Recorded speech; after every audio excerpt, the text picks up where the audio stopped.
sama dengan Pak Terubung. Terima kasih Datuk Speaker. Terima kasih juga kepada semua dan izinkan saya mengambil kesempatan di Dewan yang mulia ini untuk merakamkan setinggi-tinggi tahniah kepada Tun Datuk Seri Utama Haji Ramli bin Talib atas pelantikan sebagai Tuan Yang Terutama Yang di-Pertuan Negeri Pulau Pinang yang ke-9 berkuat kuasa 1 Mei 2025.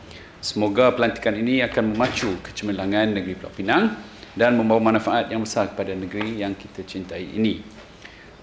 Sekalung penghargaan juga diucapkan pada mantan Yang di-Pertuan Negeri Tun Datuk Seri Utama Mak Fuzi bin Haji Abdul Razak atas segala jasa beliau sepanjang perkhidmatannya.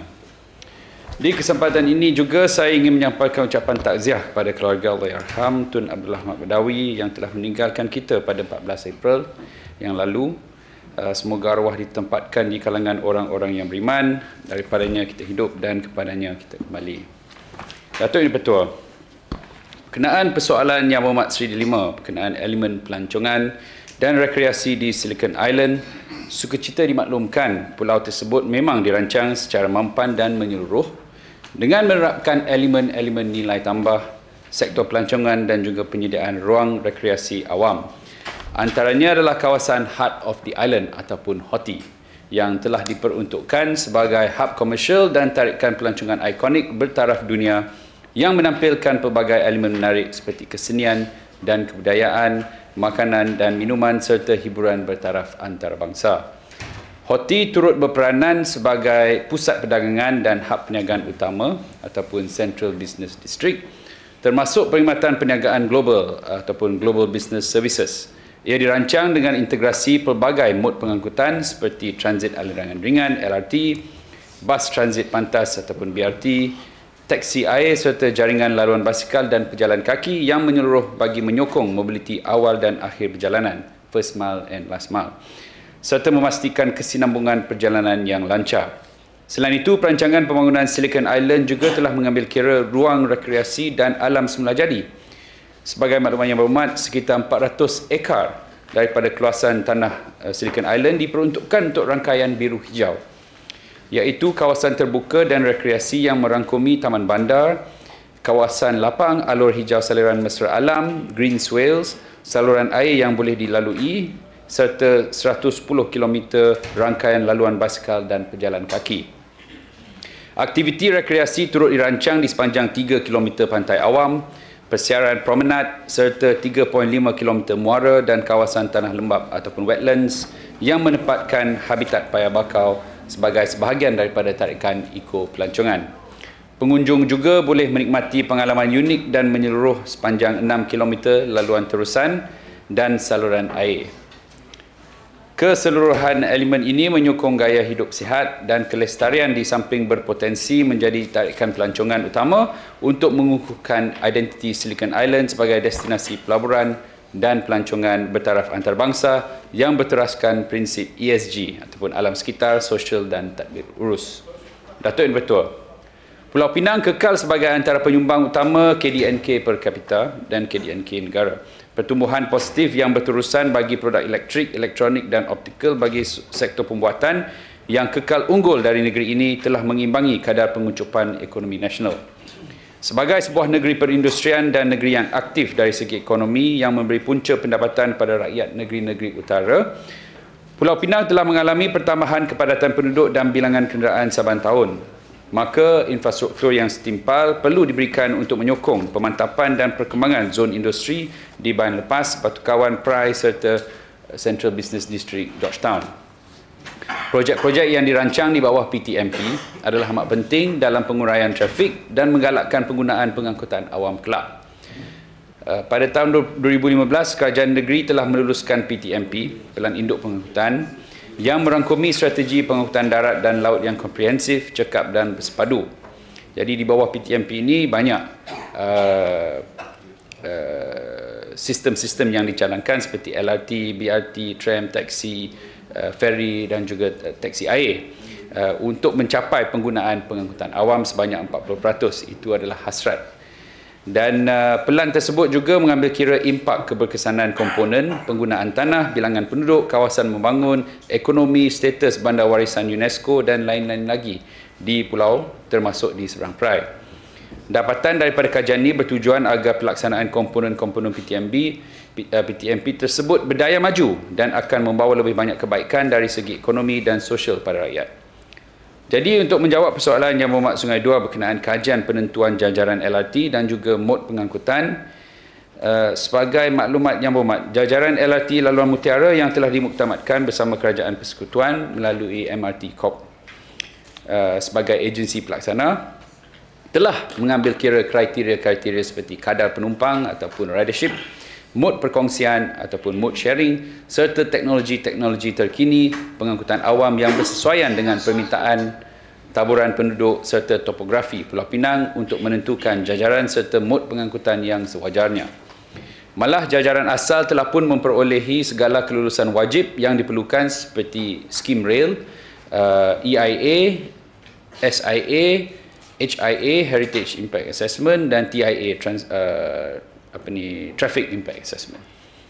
Bagi perbandingan antara sistem LRT dan DRT yang dimaksudkan oleh Sungai Dua, LRT adalah sesuai untuk kawasan berpenduduk padat dan mempunyai aliran penumpang yang tinggi setiap hari.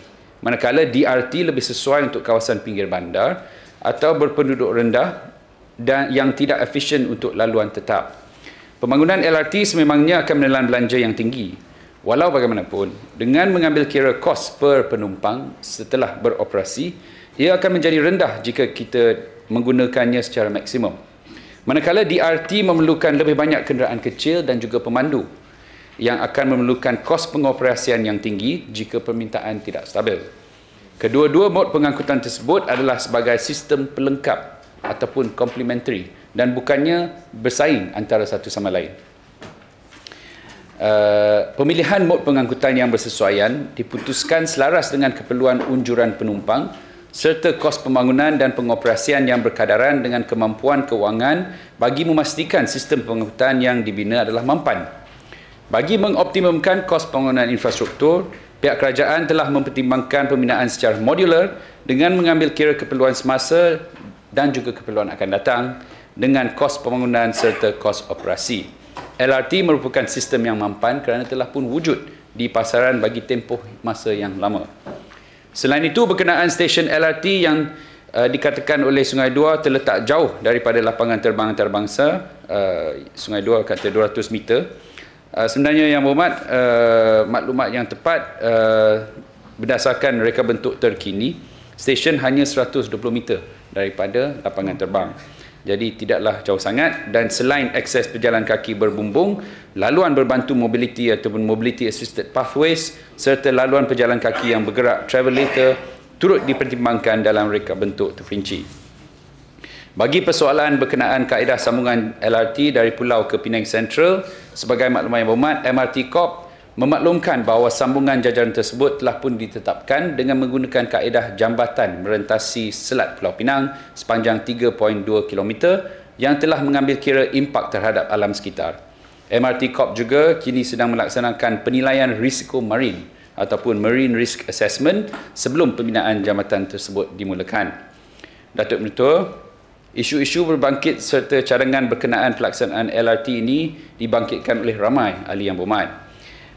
Dan kerajaan negeri mengambil maklum dan sudah tentu akan memanjangkannya kepada pihak MRT Corp untuk tindakan dan penyelarasan yang selanjutnya. Ini kerana projek ini kini di luar bidang kuasa kerajaan negeri, dan apapun kerajaan negeri akan bekerjasamalah dengan pihak kerajaan persekutuan serta melalui agensi MRT Corp dan juga Kementerian Pengangkutan untuk memastikan semua pandangan-pandangan dan cadangan itu dapat dipertimbangkan. Isu mengenai tapak ribi yang terkena dengan jajaran LRT tadi telah pun diulas oleh Sungai Pinang, tak perlu saya ulang. Berkenaan dengan kes terhadap ataupun kesan terhadap Astaka di kawasan Dewan Undangan Negeri Seri Delima, projek LRT ini adalah di peringkat pengambilan tanah di bawah Seksyen 8 Akta Pengambilan Tanah oleh PTG dan MRT Corp bagi lot-lot yang terlibat dengan jajaran LRT segmen 1 iaitu Komta ke Pematang Damai Laut. Seterusnya, proses siasatan di bawah Seksyen 12 Akta Pengambilan Tanah akan dilaksanakan. Proses ini akan dijalankan dalam tempoh terdekat memandangkan pewartaan telah dibuat pada 10 April yang lalu. Kuantum pampasan atau sebarang pemindahan pengusaha gerai hanya akan dapat dimuktamadkan setelah selesai proses siasatan di bawah Seksyen 12 Akta Pengambilan Tanah ke atas semua pihak berkepentingan dengan kaedah penyelesaian yang sewajarnya. Setakat ini, proses penilaian masih belum dilaksanakan dan perihal ini akan ditentukan oleh pihak Tribunal Tanah. Berkenaan status projek LRT Laluan Mutiara yang dibangkitkan Seri Delima dan juga Bukit Tambun, sebagai maklumat yang berhormat, projek kini dalam fasa persiapan awal. Maksudnya, ia melibatkan aspek seperti pra-pembinaan, pemindahan utility dan juga kerja-kerja yang lain terlibat sebelum pembinaan secara sepenuhnya dapat dilaksanakan. MRT Corp memaklumkan bahawa kerja-kerja fizikal bagi projek ini dijangka bermula pada suku ketiga tahun ini, manakala pembinaan berskala besar dijangka pada tahun depan. Pengoperasian LRT Laluan Mutiara masih dalam sasaran garis masa iaitu bermula pada hujung 2031. Datuk Ketua, pelaksanaan projek Penang Island Link 1 ataupun PIL 1 yang dicadangkan di bawah PTMP bagi laluan alternatif Lebuh Raya Tun Dr. Lim Chong You adalah jajaran pintasan yang menghubungkan persimpangan Lim Chong You sehingga ke persimpangan Jalan Tun Dr. Awang melalui kawasan Rizab Sungai Keluang ke Geni Interchange. Projek ini dilihat berimpak tinggi dalam menguraikan kesesakan lalu lintas di kawasan Jalan Tengah, Jalan Sultan Azlan Shah, Jalan Tun Dr. Awang dan rangkaian jalan di sekitar kawasan zon perindustrian bebas Bayan Lepas. Diharap penerangan ini dapat menjawab soalan Yang Berhormat Suruhanjaya. Minta sila Tambun. Yang Berhormat Datuk Timbalan Speaker, Yang Berhormat Tanjung Bunga, mengenai PIL 1 ni, semasa pembentangan PTMP pada masa dahulu kita akan gunakan keuntungan daripada tambakan laut untuk membiayai projek ini. Apakah mekanisme untuk pembinaan PIL 1 ini pada ketika ini? Terima kasih Yang Berhormat Bukit Tambun. Betul. Semasa perancangan awal projek PIL 1 ini, sebenarnya dia terkait dengan penambakan 3 pulau. Tapi oleh kerana penambakan sudah pun dikurangkan kepada hanya 1 pulau, sebenarnya hasil yang bakal diperoleh itu tidak mencukupi untuk melaksanakan projek-projek infrastruktur lain seperti LRT, seperti PIL 1 dan sebagainya. Jadi pendekatan kerajaan negeri sekarang kita memohon melalui RMK daripada Kerajaan Persekutuan untuk mendapat bantuanlah. Sekiranya tidak dilaksanakan sepenuhnya, mungkin boleh dilaksanakan secara berfasa. Contohnya kita boleh buat fasa daripada Jalan Tun Dr. Awang hingga ke Lim Chong You dahulu. Jadi itu contoh-contoh pendekatan yang boleh diambil. Tapi macam mana pun perbincangan sedang diadakanlah antara kerajaan negeri dengan Kerajaan Persekutuan. Itu sebenarnya saya nak sebut benda tu. Okey, dah sebut. Datuk Yang Dipertua, berkenaan projek laluan ketiga yang dibangkitkan Yang Berhormat Macam Bubuk. Sebagai makluman Yang Berhormat, kerajaan negeri sedang mempertimbangkan cadangan perubahan reka bentuk yang baru, iaitu daripada terowong dasar laut kepada jambatan melintasi Selat Pulau Pinang. Kajian kebolehkelaksanaan telah dimuktamadkan pada tahun 2023 yang merangkumi kebolehkelaksanaan bagi reka bentuk baru, iaitu jambatan ataupun reka bentuk alternatif. Kajian pelaksanaan pula akan bagi reka bentuk alternatif ni akan diselesaikan dalam masa terdekat dan reka bentuk baru dijangka akan dimuktamadkan selepas kajian itu selesai. Penilaian TIA dan semua penilaian-penilaian yang sewajarnya akan dilaksanakan setelah itu, Yang Berhormat. Datuk Yang Dipertua, Yang Berhormat Sungai Dua mencadangkan agar perkhidmatan pengangkutan awam termasuk perkhidmatan transit berasaskan permintaan ataupun DRT yang kini dijenamakan semula sebagai Rapid On Demand ROD diperkasakan. Saya menyokong cadangan Yang Berhormat dan akan memanjangkan perkara ini pada Rapid Penang. Sebagai maklumat ahli Yang Berhormat, Rapid Penang telah mengoperasikan perkhidmatan ROD di 6 zon dengan menggunakan 31 buah van iaitu di Gurney, Pai Trubong, Sunway Butterworth, Georgetown, Jelutong dan juga Bayan Lepas. Sebanyak 7 zon tambahan dengan menggunakan 19 buah van akan dilaksanakan secara berfasa, iaitu di kawasan Bayan Baru, Bukit Mentajam, Aeon Pematang Tinggi, Batu Kawan, Bertam, Balik Pulau dan USM Transkrian. Yang Berhormat Penggalan Kota telah mencadangkan agar masa menunggu bagi perkhidmatan ROD dipendekkan kepada 5 minit hingga 8 minit. Sebagai maklumat Yang Berhormat, masa ketibaan van ROD ini adalah bergantung kepada tempahan melalui aplikasi. Sekiranya jarak semasa pertempahan dibuat oleh penumpang adalah berdekatan, maka masa menunggu adalah lebih singkat. Sebagai maklumat Yang Berhormat juga, radius zon perkhidmatan ROD di setiap kawasan adalah sekitar 2 km agar servis optimum dapat diberikan kepada penumpang. Selain itu, Yang Berhormat Penggalan Kota turut mencadangkan agar van ditambah di laluan ROD sedia ada. Penambahan bilangan van yang beroperasi melibatkan implikasi keuangan kepada Rapid Penang. Berdasarkan maklumat oleh Rapid Penang, bilangan van yang digunakan kini merupakan jumlah yang optimum bagi mengoperasikan perkhidmatan ROD di sesuatu kawasan dengan mengambil kira kadar penumpang. Sekiranya terdapat peningkatan permintaan, Rapid Penang akan mempertimbangkan keperluan untuk menambah bilangan van yang beroperasi di sesuatu kawasan tersebut. Datuk Yang Dipertua, terima kasih diucapkan pada Pangkalan Kota juga yang mencadangkan beberapa penambahbaikan untuk perkhidmatan feri di Pulau Pinang. Namun begitu adalah juga diingati bahawa perkhidmatan pengangkutan air adalah di bawah bidang kuasa Kerajaan Persekutuan.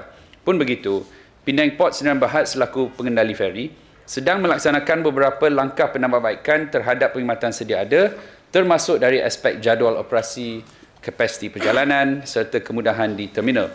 Langkah penambahbaikan ini tidak pernah terhenti.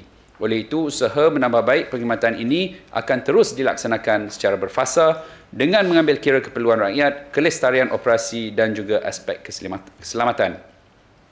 Kerajaan negeri mengambil maklum berkenaan jadual feri dan perkhidmatan kereta api elektrik ETS pada waktu pagi dan tengah malam, dan jawapan ini telah pun diterangkan dalam jawapan soalan bertulis kepada Yang Berhormat Penggalan Kota. Datuk Yang Dipertua, Yang Berhormat Penggalan Kota dan Bukit Tengah telah bangkitkan mengenai keadaan kemudahan di Penang Central yang kurang mesra pengguna. Kerajaan negeri telah menghubungi Penang Central berkenaan perkara ini dan sukacita dimaklumkan bahawa Penang Central berbesar hati dan bersedia bekerjasama demi kemudahan semua pengguna. Saya juga ingin mengambil kesempatan ini untuk menyeru agar Kerajaan Persekutuan melalui Railway Assets Corporation RAC dan juga KTMB agar dapat meneliti perkara ini bersama-sama bagi aset-aset di bawah milikan mereka. Datuk Yang Dipertua. Yang Berhormat. Ya, sila. Terima kasih Yang Berhormat. Saya mengalukan usaha kerajaan negeri untuk menelitikan isu ini dan juga Kerajaan Persekutuan yang berkemungkinan untuk mengubah suai reka bentuk bangunan tersebut bagi menampung keperluan orang awam. Cuma saya nak sentuh sedikit berkenaan dengan tadi Yang Berhormat sebut berkenaan dengan lapangan terbang antarabangsa di mana 120 meter ke ataupun sama ada 200 meter antara jaraknya ke stesen pun.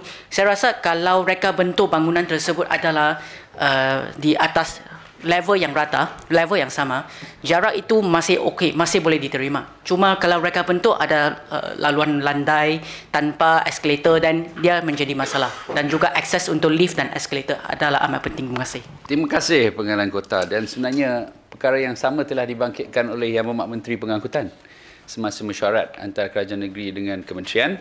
Beliau sendiri telah mengutarakan supaya landai itu sama, maksudnya lantai stesen dengan departure hall, terminal departure tu keberangkatan adalah sama supaya tidak berlaku perkara seperti yang disebut tadi lah oleh Yang Berhormat, orang terpaksa turun slope dan sebagainya. Dan juga cadangan travelator lah untuk membantu. Yang Berhormat Komta. Yang Berhormat, sorry. Oh ya. Just nak tambah sikit sebab tadi disebutkan kereta api stesen Butterworth. Tapi semasa pencerahan saya bangkitkan juga kereta api stesen Bukit Mentajam dan harus diberi perhatian. Terima kasih. Ya, sebenarnya yang saya sebut tadi, saya nak panjangkan perkara yang sama kepada KTMB, maksudnya semua stesen-stesen KTM lah. Sebenarnya banyak aduan yang kita terima, bukan setakat Penang Central, tapi juga stesen-stesen KTM yang lain berkenaan isu kemudahan lah. Ya. Ada yang lift rosak, yang ada yang penumpang terpaksa naik tangga dan sebagainya. Jadi saya, kerajaan negeri pun sangat berharap ya, perkara ini akan diambil serius oleh pihak kementerian dan juga pihak KTMB lah. Yang membuat Komta, saya ucapkan terima kasih kerana sudi bersama-sama untuk memperkukuhkan sistem pengangkutan awam dengan menyokong projek lorong bas secara POC. Sebagai maklumat ahli-ahli yang berhormat, Majlis Bandaraya Pulau Pinang sedang menimbang untuk melantik perunding bagi melaksanakan kajian kesesakan lalu lintas di bahagian pulau, dan skop kajian ini turut meliputi kebolehdelaksanaan lorong bas. Jadi sehubungan dengan itu, tiada lorong bas baru akan dilaksanakan sehingga laporan perunding dimuktamadkan kelak lah. Proses untuk melantik konsultan akan mengambil masa 4 hingga 6 bulan dan kajian dijangka dimulakan pada penghujung tahun ini. Dato' Yang Betul.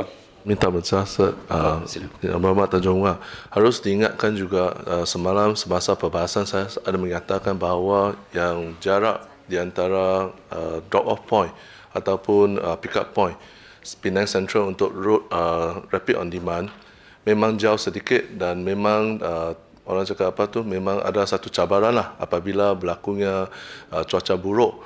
Jadi ada maklum malas lah dekat video saya yang saya buat tu kan, memang mereka menyatakan hasrat mereka either di Aras 3 ataupun di Aras 1, tetapi saya difahamkan Aras 1 memang ada satu charge RM3 untuk masuk dan keluar. That's why saya harapkan ada satu ni lah, perbincangan dengan MRCB, minta dikecualikan lah. Terima kasih ya. Thank you. Baik, terima kasih. Kita akan cubalah bincang dengan MRCB dan juga membangkitkan mengenai kesambungan antara ROD dan juga stesen Penang Central. Dato' Yang Betul, sukacita saya menyentuh berkenaan satu projek keselamatan jalan raya yang dilaksanakan oleh kerajaan negeri bersama-sama dengan Universiti Sains Malaysia dan sokongan daripada Bunsiu Honda Malaysia.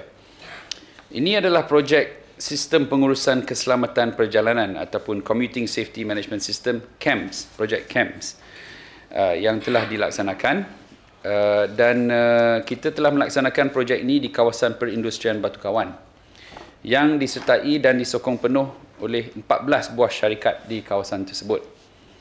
Dan sepanjang tempoh pelaksanaan CAMS dari tahun 2020 hingga 2024, seramai 2,500 pekerja syarikat-syarikat tersebut telah pun dilatih dan hasilnya melihat penurunan kadar kemalangan sebanyak 5 hingga 10%.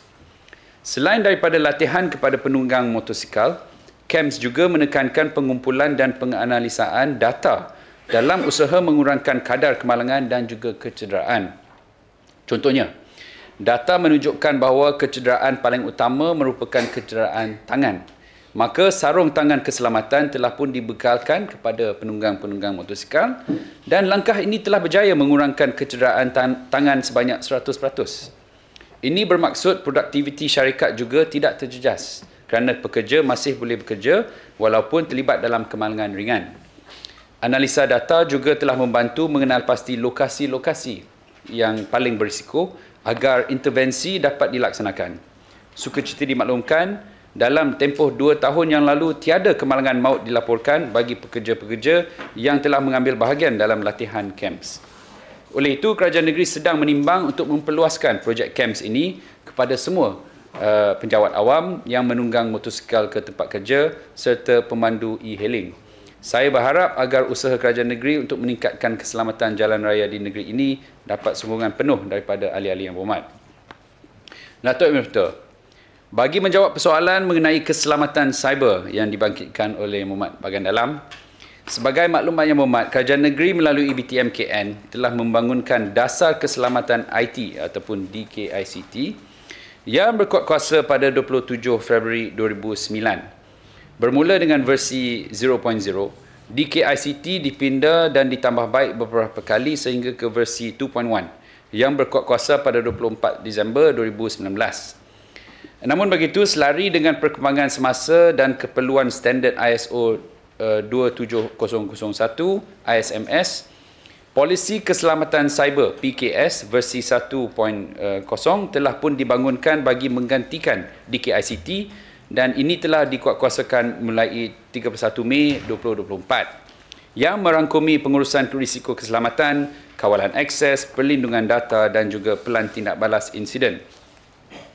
DKICT dan PKS disokong oleh Pelan Pemulihan Bencana ICT yang menetapkan prosedur yang komprehensif untuk memulihkan sistem-sistem aplikasi kritikal dengan berkesan sekiranya berlaku sebarang gangguan atau bencana. Ia telah dilaksanakan mulai tahun 2013 dan dikemaskini dari semasa ke semasa berdasarkan perkembangan. Ujian simulasi turut dilaksanakan sekurang-kurangnya sekali setiap tahun bagi tujuan ini. Kerajaan negeri juga telah menubuhkan pasukan Cyber Security Incident Response Team yang terdiri daripada pegawai-pegawai teknologi maklumat dan komunikasi daripada semua jabatan dan agensi negeri. Berkenaan keselamatan rangkaian pula, Kerajaan negeri telah melaksanakan keselamatan pelbagai lapisan ataupun multi-layered security di mana para pengguna perlu melalui beberapa lapisan firewall untuk mencapai semua sistem aplikasi di bawah kerajaan negeri. Kerajaan negeri turut mempunyai perancangan untuk memasang sistem pemantauan masa nyata ataupun real-time monitoring bagi keselamatan cyber dalam Pelan Strategik Pendigitalan Pejabat Setiausaha Kerajaan bagi tahun 2026 hingga 2030 yang kini sedang disediakan.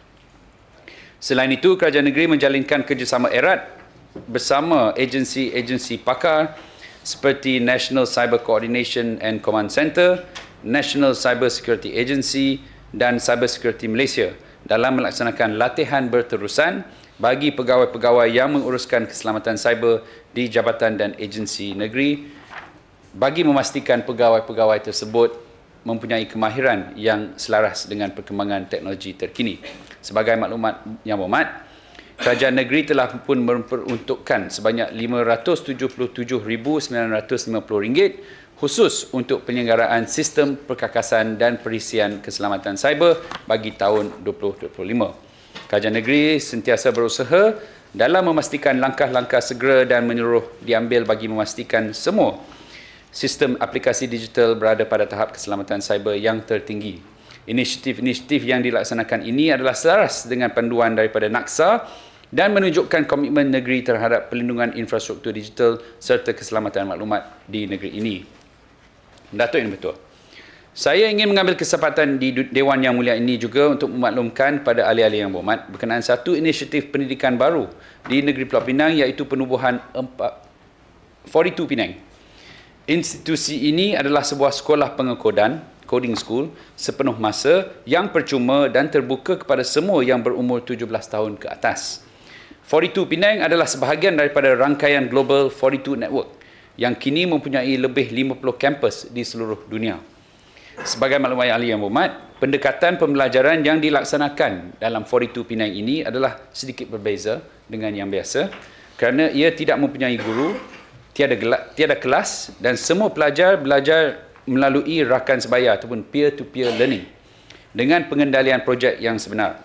Kemasukan ke dalam 40 ataupun 42 Penang tidak memerlukan SPM atau pengalaman dalam bidang teknologi maklumat.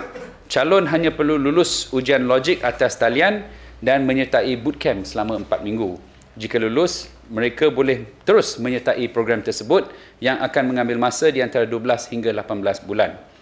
Antara kemahiran yang ditawarkan termasuk pembangunan perisian, kecerdasan buatan AI, keselamatan cyber dan juga teknologi blockchain. Graduan daripada 42 Penang akan membina portfolio dan berpeluang mendapat pekerjaan dalam sektor teknologi yang sedang berkembang pesat. Malah berdasarkan daripada hasil yang kita lihat dalam pelaksanaan 42 KL di Kuala Lumpur, hampir kesemua pelajar 42 KL yang telah selesai kursus mereka berjaya mendapat pekerjaan dalam bidang digital. Jadi kita pun harap perkara yang sama bagi bakal-bakal pelajar dari negeri Pulau Pinang.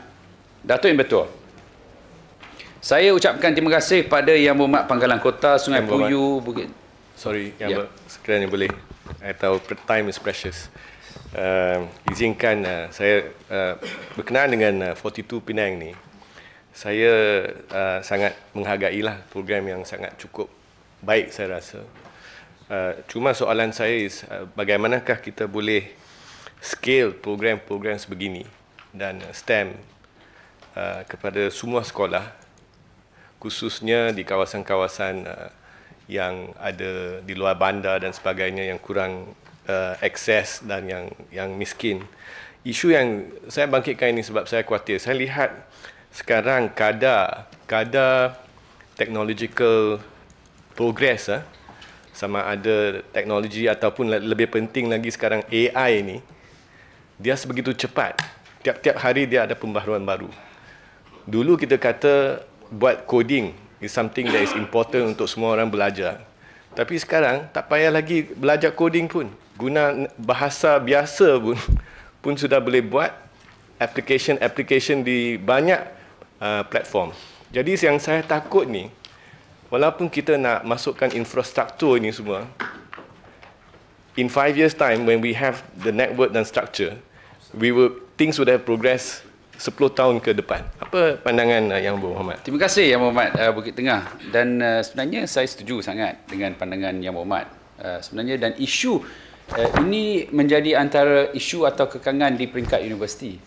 Kebanyakan daripada modul-modul di peringkat universiti, dia sudah menjadi outdated apabila pelajar-pelajar menghabiskan, sebab dia mengambil masa 4 tahun untuk mendapat ijazah sarjana muda.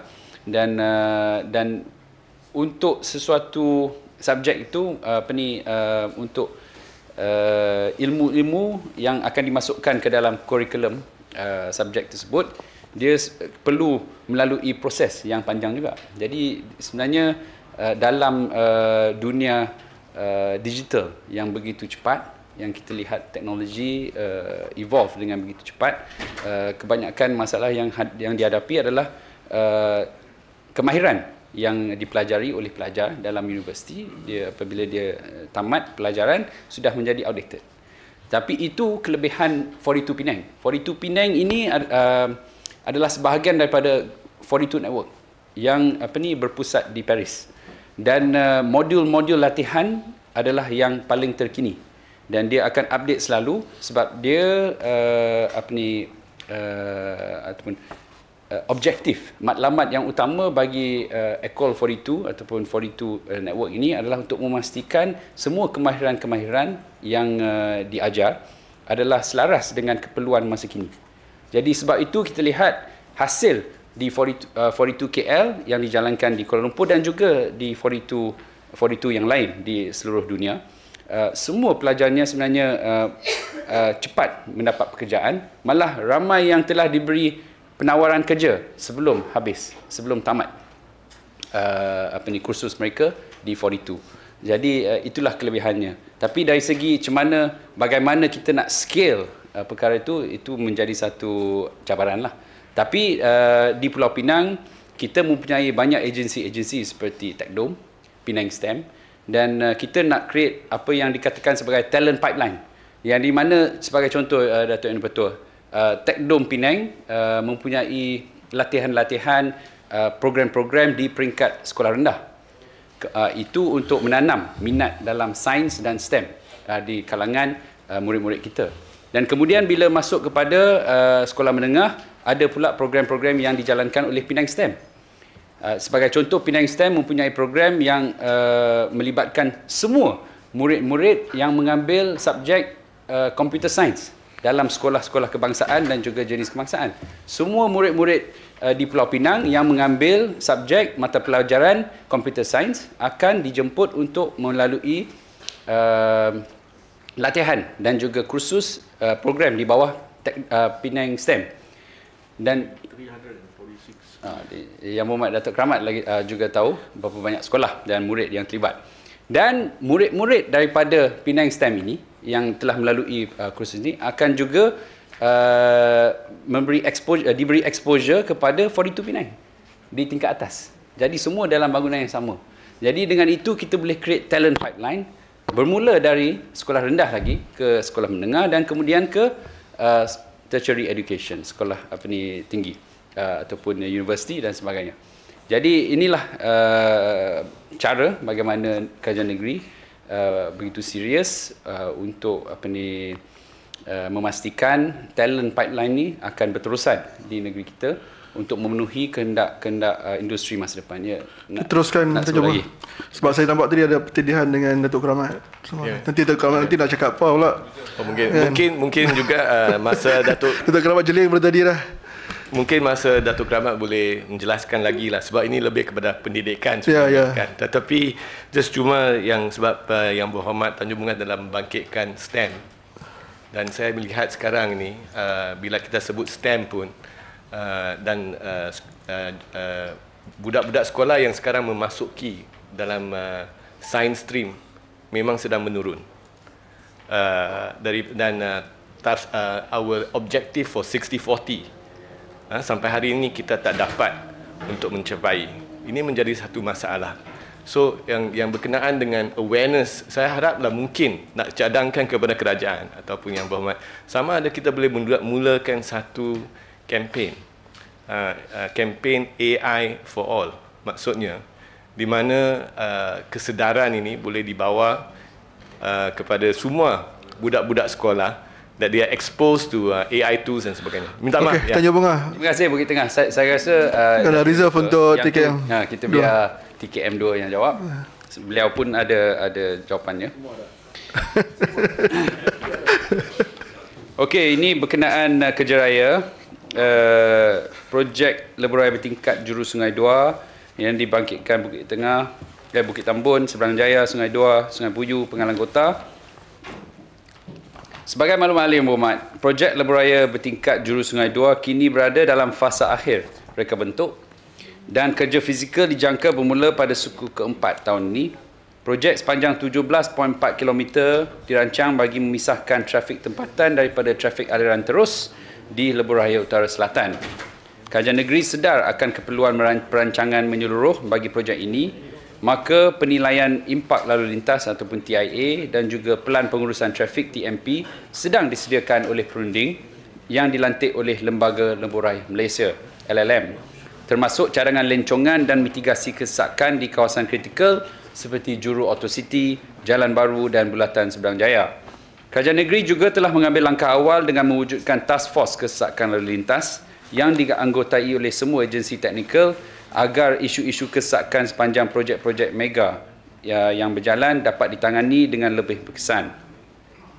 Berkenaan perincian reka bentuk projek penaiktarafan persimpangan Juru Utara ataupun Autocity seperti yang dibangkitkan oleh Bukit Tengah, sebagai maklumat Yang Berhormat, skop kerja yang terlibat di kawasan Autocity ini adalah pembinaan pusingan U bertingkat ataupun elevated U-turn di atas lebuh raya Utara Selatan dan persimpangan dia sebenarnya 2 elevated U-turn, arah selatan dan juga arah utara, dan persimpangan trafik 8 fasa ketika ini akan ditutup sepenuhnya dan digantikan dengan persimpangan left in left out sahaja apabila projek ini disiapkan kelak. Datuk Yang Bertua,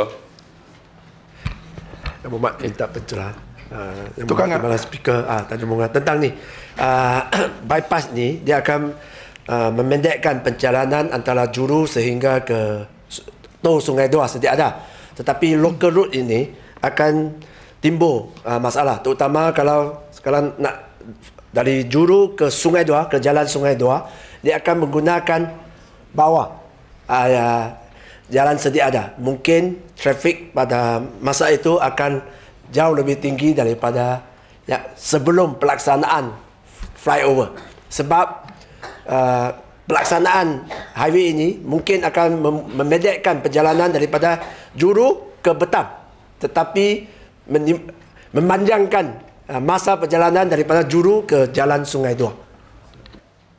Memanjangkan tu saya tidak pasti Yang Berhormat, sebab kita akan memisahkan trafik. Jadi sudah ada pengurangan dari segi mereka yang ingin through traffic, dia tidak terlibat dalam local traffic. Tapi macam mana pun, sebab itulah telah pun dilantik perunding untuk membuat kajian lalu lintas. Jadi TIA sudah tentu akan dilaksanakan dan daripada TIA itu kita akan lihat kepada hasilnya lah. Yang Berhormat, semua mengenai projek Jalan Tok Kanga yang telah pun dibangkitkan oleh beberapa Yang Berhormat. Bagi meneruskan projek tersebut, kontraktor penyiap telah pun dilantik untuk menyelesaikan baki kerja serta skop tambahan di tapak. Maklumat terkini yang diterima daripada PDC, kos projek bagi penyiapan skop asal adalah sebanyak 22.9 juta ringgit, iaitu peningkatan sebanyak 1.1 juta ringgit. Kerja-kerja di tapak telah bersambung pada 15 April 2025 dan dijangka siap pada suku keempat tahun depan. Kerajaan negeri memandang serius berkenaan isu pengurusan projek ini dan telah pun menggantikan pasukan asal projek kepada pasukan baru.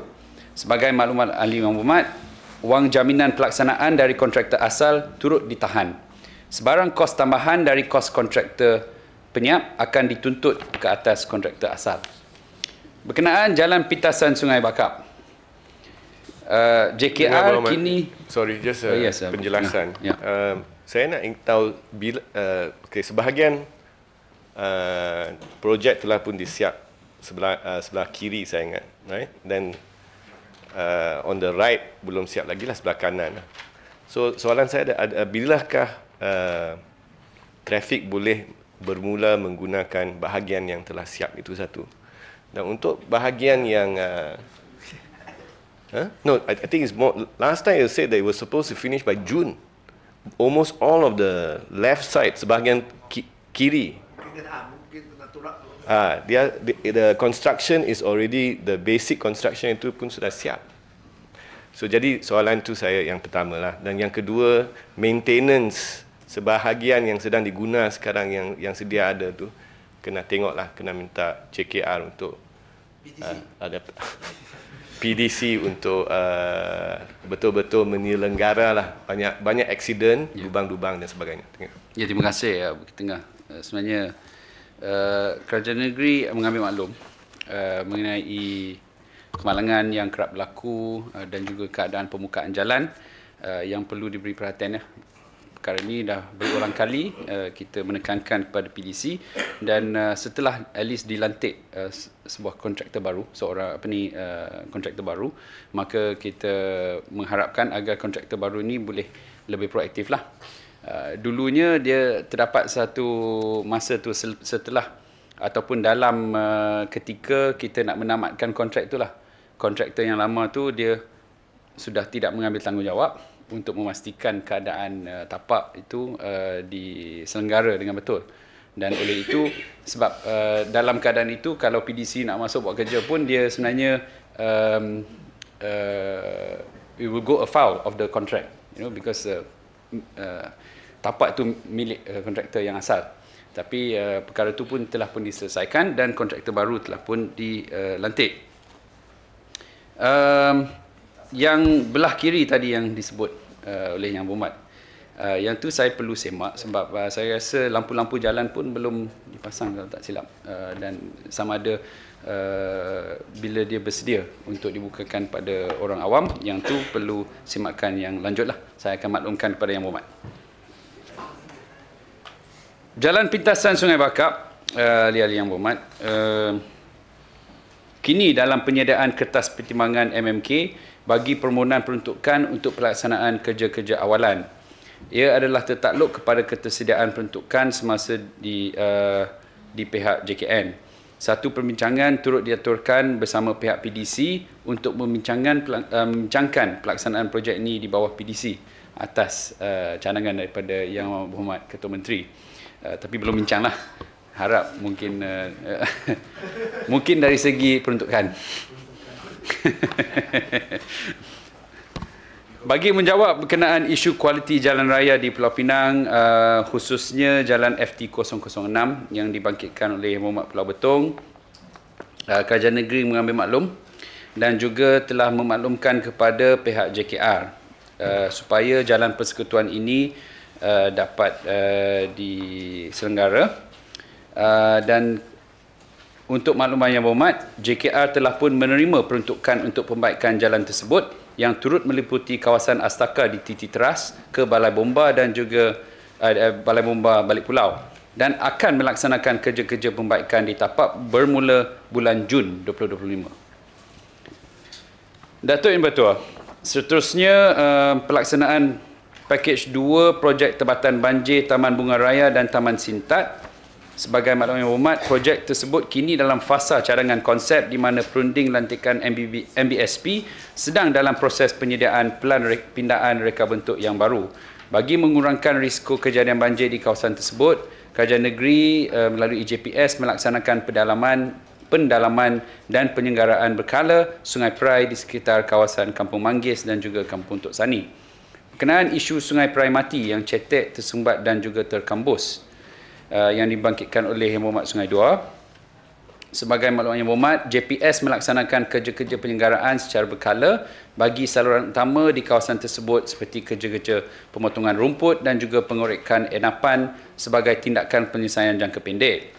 Satu perbincangan juga telah diadakan dengan pihak PBA berkaitan isu enapan di kawasan tersebut lantaran sludge ataupun enap cemar yang disalurkan oleh PBA dari proses pembersihan air ke Sungai Perai Mati melalui Sungai Merbau Kudung. Susulan daripada itu, PBA akan melaksanakan kerja-kerja penyelenggaraan dan juga akan dipantau oleh pihak JPS.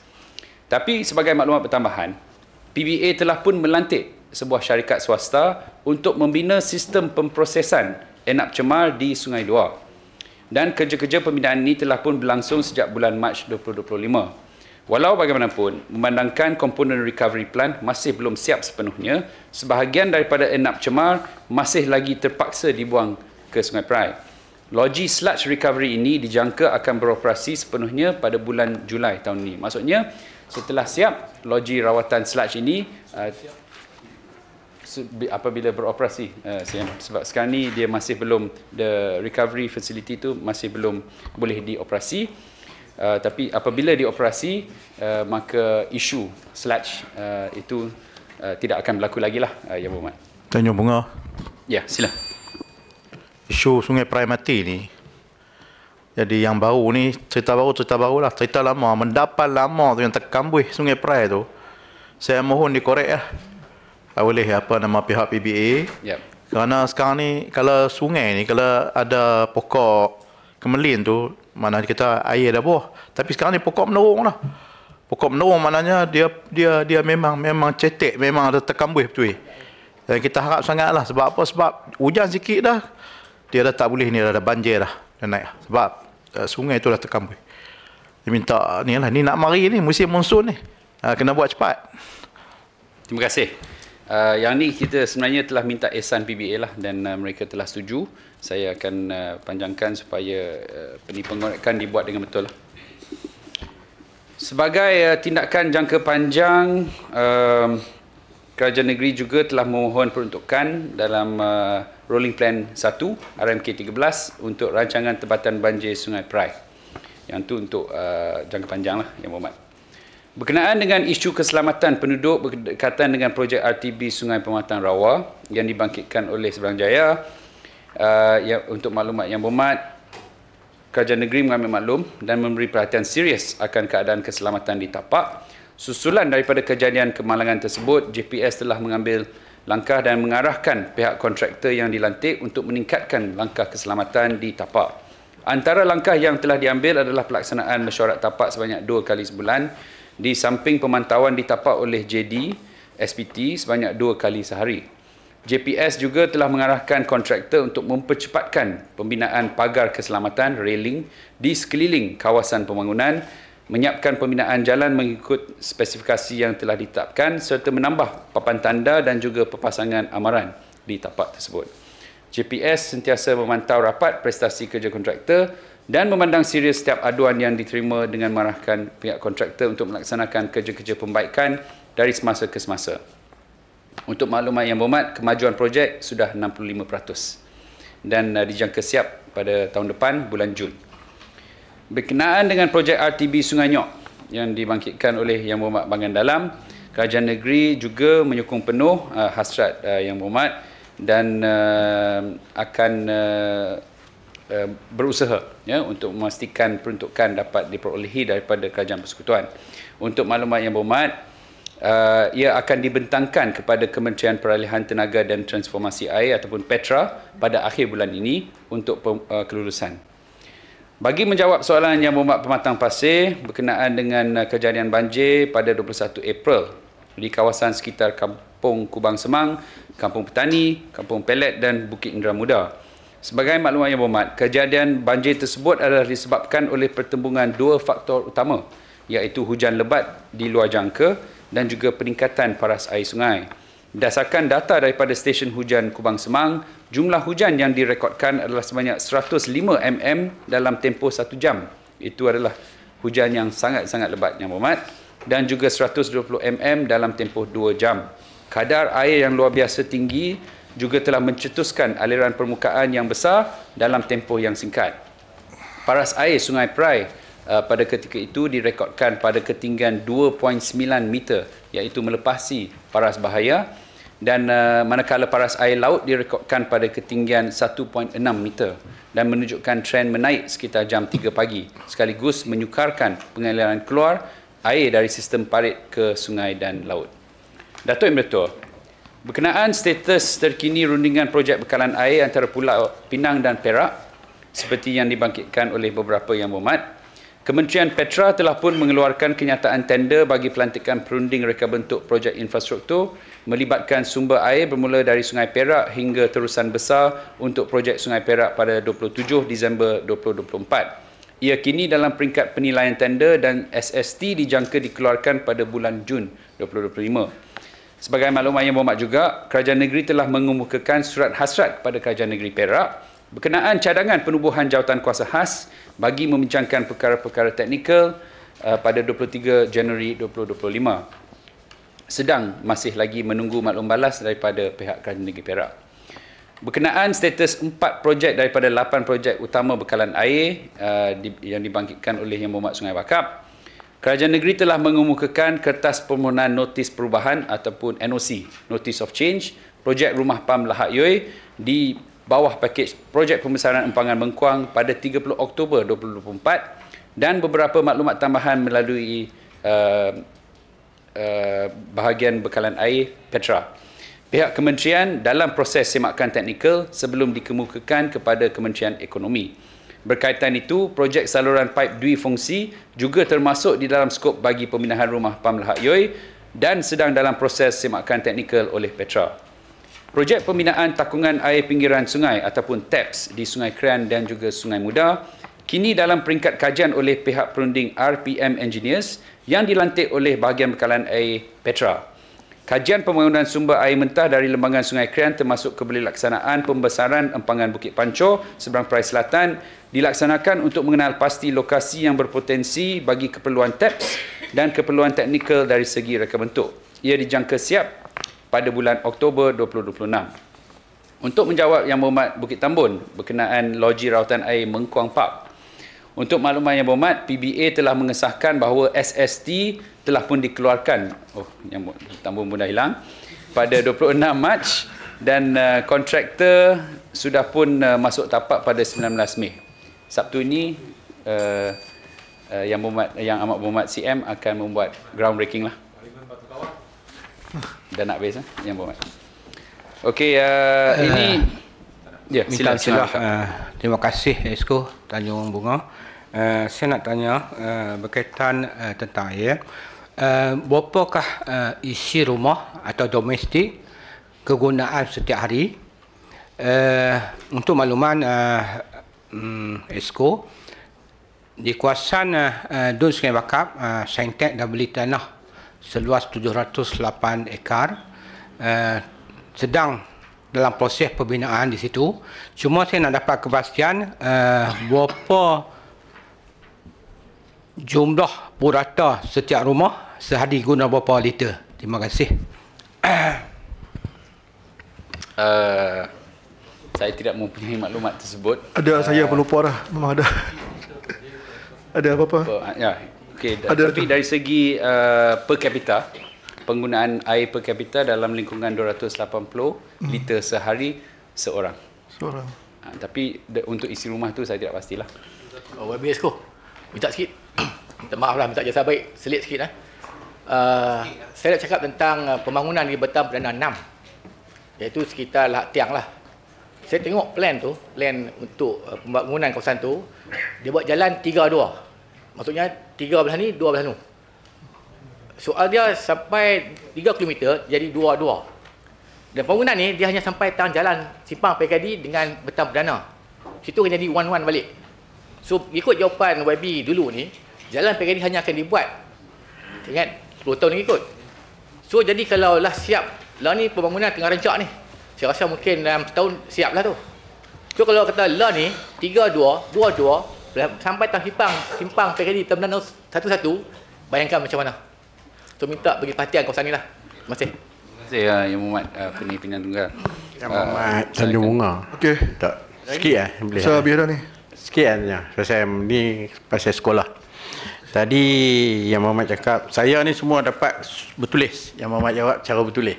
Tadi sebut sana sebut sini. Di sekolah Semak atau sekolah Datuk jaluan tu memang bahaya. Tiap-tiap minggu aksiden. Anak sahabat saya di atas tu aksiden. Teruk-teruk aksiden. Baru ni pecah kepala. Mati pun ada. Saya minta pihak Yang Mohd ambil tindakan lah. Sewajarnya untuk mengelakkan daripada kemalangan. Tiap-tiap minggu kemalangan. Di situ. Depan antara sekolah Semak, sekolah Tok. Buatlah macam mana. Kalau buh lain kuning tu tak edit. Kalau tutup jalan kita buat kat atas. Sungai Aceh. Lagi satu saya jawab tadi ni. Sikit je. Dah satu ini. Dia banyak ni jawab bertulis. Saya tak boleh nak tanya. Saya tengok oleh tu. Dah jawab semua dah tu. Jawab. Lagi satu saya tanya. Sampai ni apa status projek terowong dasar laut yang dikemukakan tadi dia jawab dah. Bertahun-tahun dah. Esko jawab dah. Tu. Tulis tahu. Tapi saya tengoklah. Okey. Dah saya jawab rasa, dah. bagilah saya tanya. Kau tak boleh tanya saya pun. Kita sambunglah sampai hari Jumaat boleh. Kita tak ada tanya hari Jumaat kita tanya. Tanjung Bunga silakan. Tanjung Bunga silakan. Terowong ni.